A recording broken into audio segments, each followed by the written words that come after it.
Here's the blueprint. Is it a good fit? Let's find out.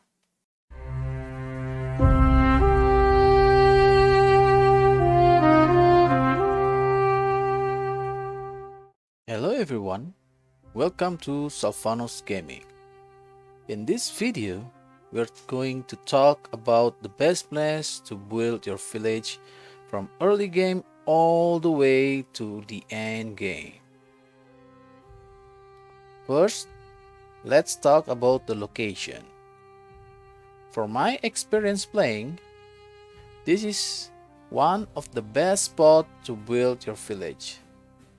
It is not far from Haerendean and Padstow, and it is close to a lot of important resources that we need to build a proper village.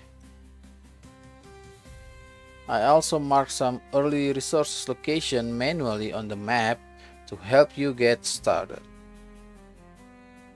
Next, I'm going to show you a village blueprint that I think it's very efficient for producing all kind of goods. I'll explain everything through the map and show you the location. First, let's talk about the foundation. Early on, it is best to build the main road as your primary foundation. From this road, I already planned where all the Tier 1, Tier 2 and Tier 3 buildings will go. After build the main road, we focus on building efficiency. It is storage placement. Yeah, barn, warehouse, and food cellar are super important because they became the main hub for all workers. That's why I place a row of barns here to store Tier 1 and Tier 2 materials, and I call this the half barns. Then I place a line of warehouse from west to east as the main storage area. After that, I divide my village into 10 sections. Section 1, Farm. This area is dedicated to farming.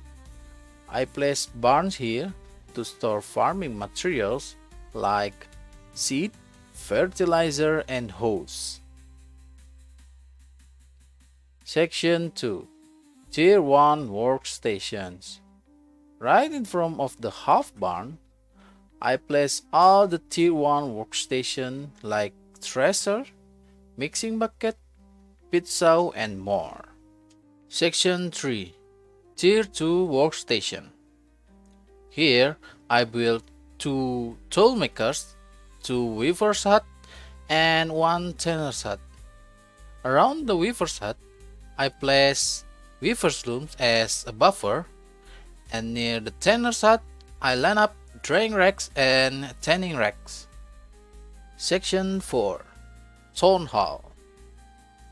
Town Hall is the main building for the teleporting, and I place it right in the center of the village. I also place some chests here filled with arrows and shipwright pack for traveling.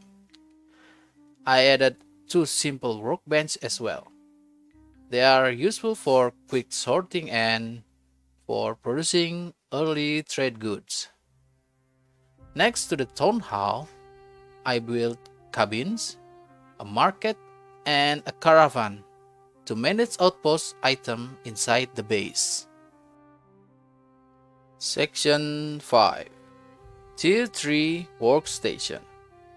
In this area, I built 2 workshops, 2 blacksmith, and 2 armorers.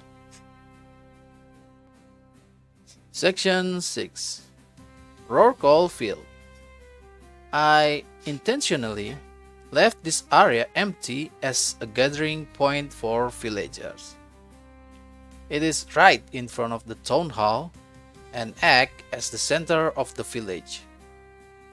This makes stocking up very efficient since It is close to all the storage building.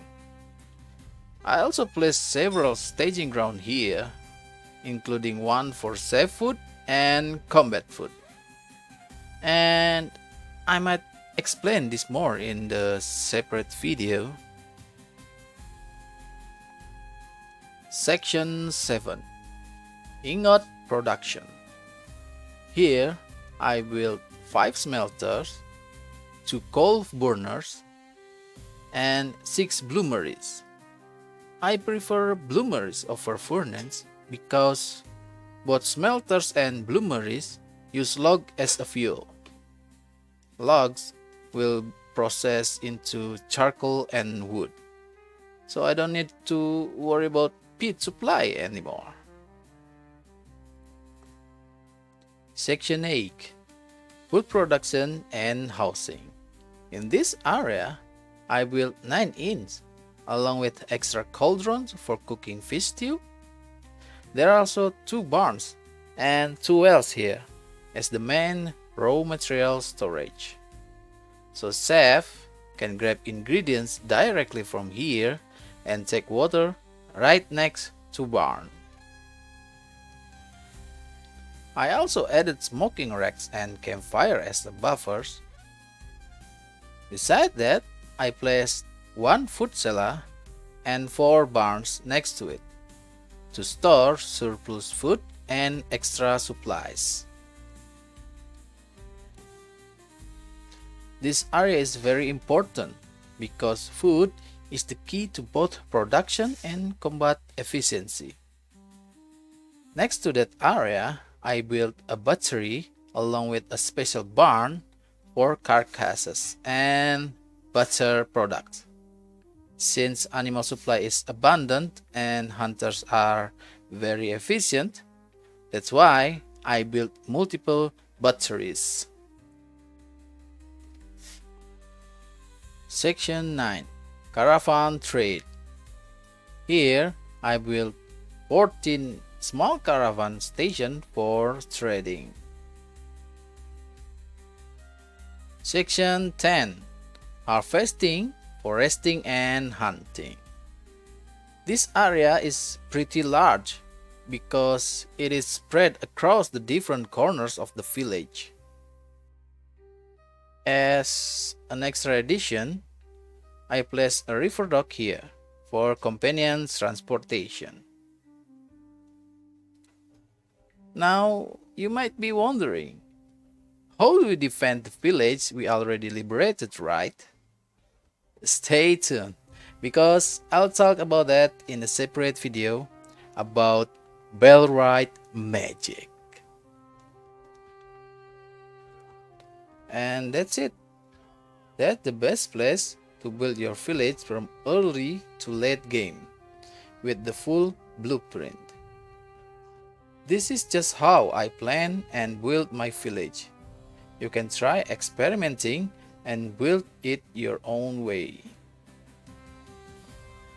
I hope this video gives you the information you need.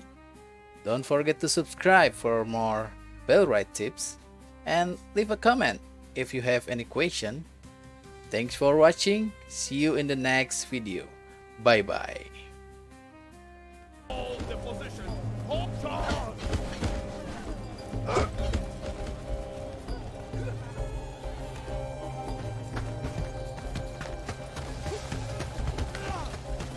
Hold formation.